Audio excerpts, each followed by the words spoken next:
Welcome to part two of my interview with MaryAnn Monroe, Senior Director for Total Experience Solutions and Services at Maximus. Hello again. Hi, nice to see you again. All right, and our topic now is customer experience and the outward reach of federal agencies. And let's get right into it. Tell us about Maximus's programs, services, and most of all your insight and expertise for helping federal agencies with their customer experience challenge. This is clearly, again, a president's management agenda priority. Absolutely, absolutely. It's great to be back. And yes, in leading the CX efforts at Maximus Federal, it's really been an evolving field that we really are in step with our agencies and their journey in improving customer experience. In many of our programs, we support high-impact service providers of federal agencies, which has been a great focus over the last several years in terms of them developing their agendas and their strategies and their action plans. So we are definitely in lockstep with our agencies, and not just the high-impact service provider agencies, but the other agencies we serve in DoD and cybersecurity, IT modernization, et cetera. That all comes together and leads back to how are we developing and improving the services and the solutions that we provide to our federal customers every day. So you use yourself as kind of a proving ground for what you then offer agencies. That's exactly right, Tom. I mean, it's one of the challenges for agencies that might be different, say, from Maximus itself, and that is that in some sense they serve everybody in the country.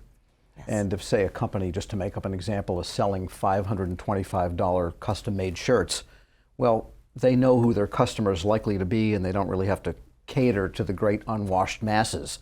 If you are Social Security, or if you're Veterans Affairs, or one of the high-impact service providers, the HISPs, then you have a wide range of experiences, of economic means, of education, and circumstances that you've got to deal with. That sounds like a big challenge. It is, and I think the big difference there is we as citizens and as Americans in this country, we don't have choices when it comes to interacting with the federal government.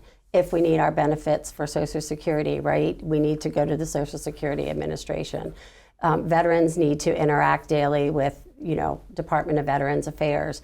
So the choices are very specific for us as customers or citizens of the federal government services. And that makes it different than, like you mentioned, in our everyday life. We can switch and go where we want to buy our shirts, right? But in the government, we can't. And we really have to continually move the mark and move that needle in improving the services that we provide, because this is what we're used to in our personal life. We should be able to get that from government agencies as well. And so knowing that on the part of a government agency, they can't go anywhere else for Social Security benefits. You can't go anywhere else to pay your taxes. I guess it starts with a mindset, doesn't it? That despite the fact that we are the provider either of last resort or of only resort, that doesn't absolve us from trying to be great at CX. That's absolutely correct and critical. And it's been really, really positive to see the forward momentum that we have seen and the improvements over the last several years. In my time in government as well as out of government, this has been like a steady improvement and a steady momentum, as we know, especially in this administration, but started even previously to this administration. So momentum is being made, and I think people are definitely trying to operationalize their customer experience and employee experience strategies into how they do work in federal agencies. But that's what we're here to do, to help them and come alongside and work with them in developing those strategies and looking at what they're measuring today and what might they improve or measure to enhance and augment the services and the products that they're providing today. And I guess it's worth pointing out that this is a moving target. I mean, the idea started, I think, in the George H.W. Bush administration. They called it service to the citizen because it wasn't very good. It was before all of the online means came on. Right. And then, say, during the Clinton years, then government started to go online. That changed the meaning of citizen or customer experience. That's right. And now we have this internet economy and everything is radically different even than 5 or 10 years ago. So you can never rest, can you? Absolutely not. And I think what you're also talking about is that we're on a journey in the federal government, right? And we are, as a company that is a provider of products and services to the federal government. So that journey never ends. And we have to keep pressing forward with our goals, being aligned with the agencies we serve, but also being aligned internally at Maximus in terms of how we're managing customer experience, how we're prioritizing the improvements that we want to make and need to make on behalf of the agencies that we serve and their end customers that are our customers too. And it's incumbent upon us as a federal contractor providing these services to be paying attention and having agendas and strategies and action plans in place as well. All right, and the idea of time taxes, that has been brought out in that executive order on improving customer experience, customer service, and it takes a long time to do things sometimes online, regardless. And so what are some of the issues surrounding reduction of time? How do agencies start to shrink that in? They have security and verification. There's a lot of requirements that go into that. That's right. It's a tough knot. That's right. That's right. One of the ways that we're really addressing the time tax and looking at burden is through our human-centered design approaches. That's really, really critical to embed into how you work every day. And it begins with understanding what the problems are. What are those burdens and those time taxes? Are people struggling with login to your website? Are they struggling with completing a form and submitting it online? Do they know that it's been submitted? Are they getting proactive communications? So I think there's many different products and services that we provide on behalf of the federal government where that human-centered design is critical to understanding how the users are interacting with a digital product or service today or an application. If it's a DoD client that we're in partnership with, that's a different experience. They are working with critical applications that are mission critical to their operations on the ground. And so understanding what's happening there on the front line so that we can improve in an agile manner is critical. So I think it depends on the product and service we're talking about, but the key thread in all of this is implementing human-centered design approaches to understanding customers and their pain points. It sounds like there's really two parts to that equation. One, in the human-centered design, is the imagination to put yourself in the customer point of view, Yes. or really get customers and ask them their point of view. But then for the process that is behind all of that, your website, the applications running behind the website, the interaction with databases and all of this apparatus, almost you have to have almost like an electrocardiogram on it, so that you can measure what's happening between the arrival and the fulfillment. That's right. That's right. And you're referring to that whole journey, right? And Correct. the interactions and those touch points that customers or end users are interfacing with along that process, right? So it's very important, and it's like the place you start, and it's very fundamental in a human-centered design world that you really understand your user persona and what their journey is. And that's just really critical fundamentals, and I know that's where a lot of agencies have been and are continuing to delve deeper, because that's where you understand what those pain points are. And that's where you bring together the different experts to look at those together and problem solve together and come up with opportunities for improvement and how you'll tackle them. And then what we do is we really work hard to prioritize those with our agency customers as well as our internal team together to make sure we're aligned on what the priorities are that we're going to apply and tackle, and always have that continuous improvement mindset. But not to get stale too on understanding what that journey is. You have to go back to it. You can't, it's not a one and done activity. That's a pretty piece of paper, but you have to use that as your foundational knowledge and have your data feed and update that journey. And really, I guess your customer experience owners, program owners, and the designers have to work carefully with the IT and the plumbing people, as I call them, because you may have this vision for how a transaction should go from the human-centered design standpoint, but then the systems actually have to do that for you. That's right. And as more and more databases get added, more and more functionality gets added, maybe even interagency calls through APIs and all of this. Yes. It has to add up to what the designer envisioned for that process.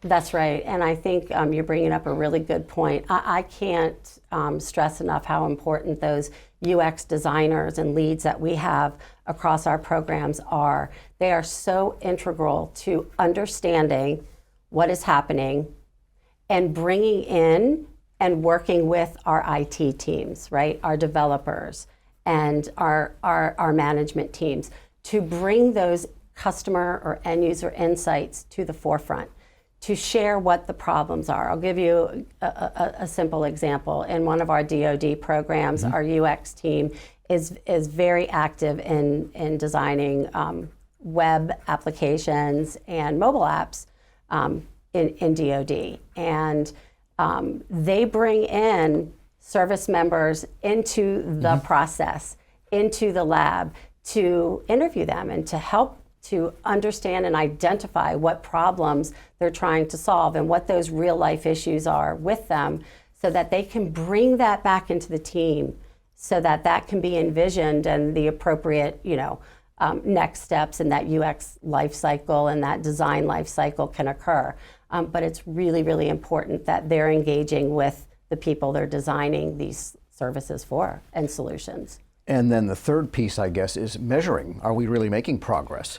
Because one way you could look at it is, yes, the computer systems are doing what we ask, but you have to make sure that really translates to the human idea that, yeah, this is pretty good here. Yeah. I think measurement is at the heart of this too. And measurement looks different depending on what you're talking about and depending on what you're delivering. If you're talking about delivering a very important application that's used in our DoD environment, that's critical. And time to deployment is a critical measure in that arena.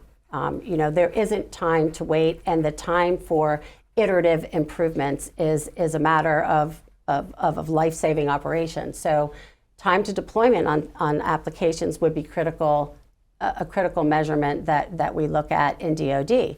If we're looking at our digital products and digital services, we really want to look at the ease of completing a task, the efficiency in which to do so, and also, the improvements that we can make.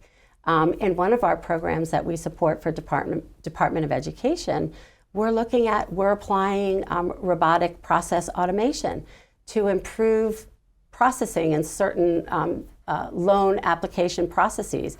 That's greatly going to improve the whole process and that speed to completion, and also reducing the manual work that it's taking our employees on those particular tasks, so we can build CX efficiencies and apply those in other places that are important and customer focused in the program.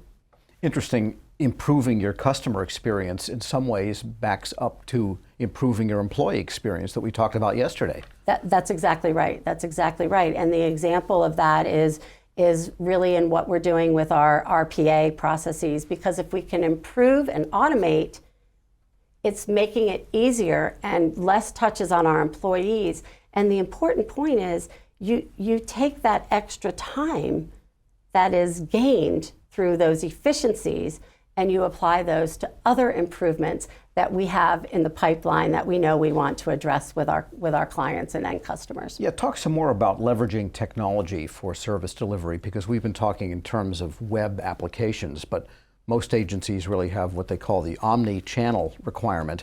People call on the phone, now there's texting, there's all these different ways, or even mail for that part, Yeah. And they can all work together, can't they? They sure can, and that's what makes up the multi-experience or the omni-channel experience that we talk about a lot today. But we're leveraging a lot of new technologies to enable our agencies to deliver better services. A few examples, we're implementing chatbots on several of our programs to deliver timely, relevant information in a very easy manner so that our frontline service representatives can be freed up to answer complex inquiries that they get. So chatbots, RPA, I mentioned that before. We are also implementing our digital analytics platforms and real-time data served up at desktops for our employees, for our managers, so that they know the heartbeat of the operation and what's happening moment to moment in real time, so that they can look at these insights and make adjustments in operations accordingly. Because in the corporate world, I guess it's been axiomatic that someone on the phone needs to have access to what the digital history here is so that they can call up your file and do things. Yes. Government, they're kind of late to that realization. I think they're there now, but you have to have the systems to enable that. You have to have the systems to enable it and the connectivity and the interoperability. I think about some of the other technologies that we're implementing that are like human-assisted intelligent voice assistants. That's another one. Used to be like we all talked about the IVR and that terrible experience that we go through and not not ending up ever being able to talk to anybody. Well, we've really been implementing a newer technology that's human-assisted on the back end, and it has really, we've been using it across 6 different agencies, and the ROI that we're seeing and being able to apply this technology, we've saved agencies $40 million just in being able to apply that technology to enable people to get service very quickly. I'll give you an example. Recently, within the COVID-19 pandemic, I think you probably remember we all had an opportunity to get our free COVID-19 test kits, right? Yep. From the government. Well, our intelligent virtual assistant really did the work so that people could literally order their test kits all through our automated system and never have to speak to somebody, but have the ability if they needed to speak to somebody or had a follow-up question. And that has been amazingly successful. It's saved our CDC clients $6 million in what we would have had to have spent if we had to hire people to handle those kinds of interactions. So that's just another example of the technologies that we can implement that are, we also have to remember to ensure that they're user-friendly, right? So that user experience in these multi-channel capabilities go hand in hand. Yeah, I think it's one of the marvelous stories of the whole COVID era is that program to use the Postal Service to deliver free samples that you could order online. Yeah. By golly, it worked. It sure did. It sure did. Another great example was that we're implementing too across our programs is simple text messaging, right? Being able to text a 5-digit code to get provider locations at your fingertips and know where to go to follow up for an appointment, to make an appointment for a vaccine, for example. So we're using these kinds of technologies more and more and trying to meet people where they are in a variety of channels, while not forgetting the human assistance is important, but we're trying to drive digital experiences first, but not digital only. And is it worth reminding agencies and I guess other companies that are watching that not every person on earth has a smartphone? That's right. Much as we sometimes assume that, but you have to maintain the traditional means because there are people that are just not in the smartphone era. That's correct, Tom. And I think our mindset is we need to meet people where they are, and we also need to have top of mind the equity of services as well. So, in our programs, we do include that human element, and while we're looking at that multi-experience capability that we offer, we really have to include and understand the audiences that we're reaching or maybe not reaching, right? And this goes back to what we talked about earlier around human-centered design and understanding our audiences and our customers and their capabilities. So really important. All right, looking ahead for the next year or so, what are your top 3 priorities for improving your company's CX? And by extension, what's your best advice for federal agency managers dealing with this whole question? Sure. So I would say one of our top priorities is really continuing to develop our total experience strategy and looking at experience in 4 ways that are all interconnected when we talk about customer experience. So what is the customer experience we're delivering and understanding our customers, as we've talked about today? The employee experience, as we've also talked about yesterday, is critically important, and that connection to the customer experience that's delivered.